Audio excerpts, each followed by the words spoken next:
All right, guys, welcome back to my channel. My name is Vince, if you are new to my channel, and this is my 2020 Toyota Supra.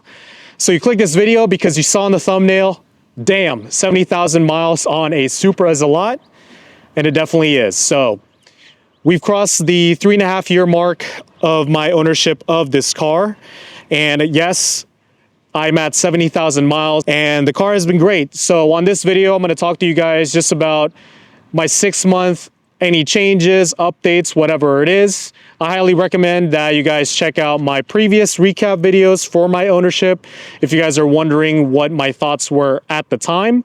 But for my 3.5-year mark, we're gonna start with the performance, how it's been, you know, engine bay related stuff. Then we'll go over the exterior, how it's been, so on and so forth. So in terms of performance, the only thing that I've changed recently was I got an RK AutoWorks Gen 2 manifold, which you guys will see on the B-roll. So honestly, if you guys have a daily driver, it's completely optional whether or not you want to go with an intake manifold. I mean, really, people get upgraded manifolds because they want to keep the intake air temperatures down, but I mean, if you're not really pushing the car a lot, then you'll be fine with the stock one. I've just had to change my oil, preferably, according to Mikey, my tuner, every 2,000 to 3,000 miles. But honestly, you'll be fine with 3,000 to 5,000 miles. And I've been changing mine with Rotella T6 5W40. So I've been running that on this car for about 2 years now. No problems there. Visual inspection when I drained the oil 2 weeks ago was fine. I didn't see any flakes or anything. A lot of people, they typically run 5W30.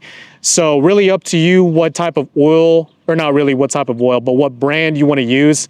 That is really up to your preference. So other than that, nothing really changed. We've had to flush the coolant whenever I upgraded to this manifold.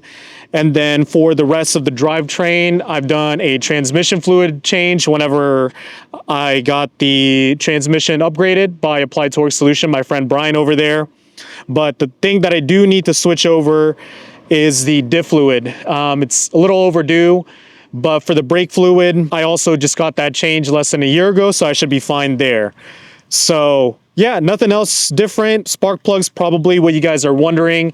I would say change that out about every 20,000 miles. So I think I've crossed my 10,000 mile mark. So I'll probably be doing that after I get back from my road trip later in end of August, or not August. Yeah, end of August into September. Performance wise, if you guys are wondering, drivetrain wise, for a car of this mileage and this caliber of mods, don't worry. It's been fine. I know there's a lot of stories, you know, depending on the use case for other owners. But all in all, people that I've talked to, they've had a great experience with their Supras, and it's been, you know, quite reliable for them.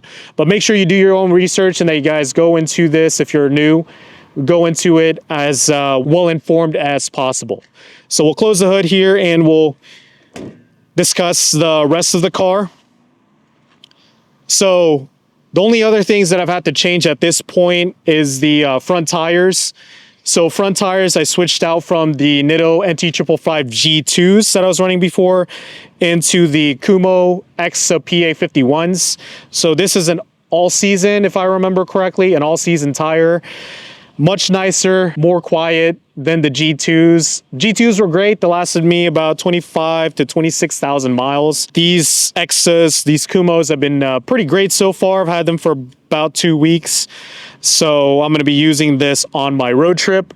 My rears, I swap them out every single year. I'm still running the Nitto NT555 R2s. So this is a street radial tire. If you guys are wondering how they perform in the rain, honestly, if you don't drive stupid, you're not speeding or whatever, they handle pretty fine. So just make sure if you guys are gonna drive these in the rain, even the heavy rain, that you just drive slowly and that you drive safely. But because I live in Texas, it doesn't snow ever, even though like 2 or 3 years ago, it had that crazy ice storm, but that's like once in a century kind of situation. But if you guys are living in areas where it doesn't really snow, highly recommend that. But I do switch this out every year. That's pretty much it in terms of just maintenance and things that have changed. Obviously, you guys can see the ski box. I did go over that on my previous video. This is the Thule Motion XT Alpine, hooked up to my car with the Sea Sucker 48-inch monkey bars. So if you guys want to know my thoughts about that, check out my other video where I go over that in depth. But all in all, to wrap this video up, if you guys are worried about a higher mileage Supra, don't fret.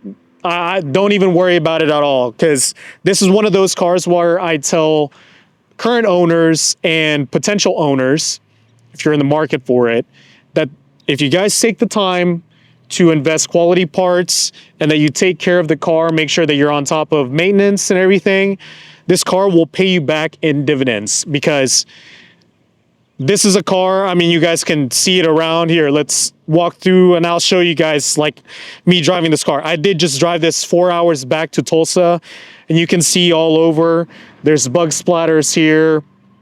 Even there's like rock chips and everything. So I used the hell out of this car, clearly, with the mileage. So just make sure that you guys take great care of the car, and you know, it's always going to put a smile to your face. Still to this day, 3.5 years later, I still don't get sick of driving this car. So if you guys have any questions for me, let me know in the comment section down below. Don't ask me about my mods for the car. I have so many videos where I discuss what my mods are for the car. But yeah, make sure to follow me on Instagram, and that's probably going to be one of the better ways to reach out to me if you guys are wondering about certain things about your car, about the Supras, whatever it may be. But I'm excited to keep driving this car closer to 100,000 miles, and of course, every step of the way I'll make a video about it and let you guys know. So I'll see you guys on the next video.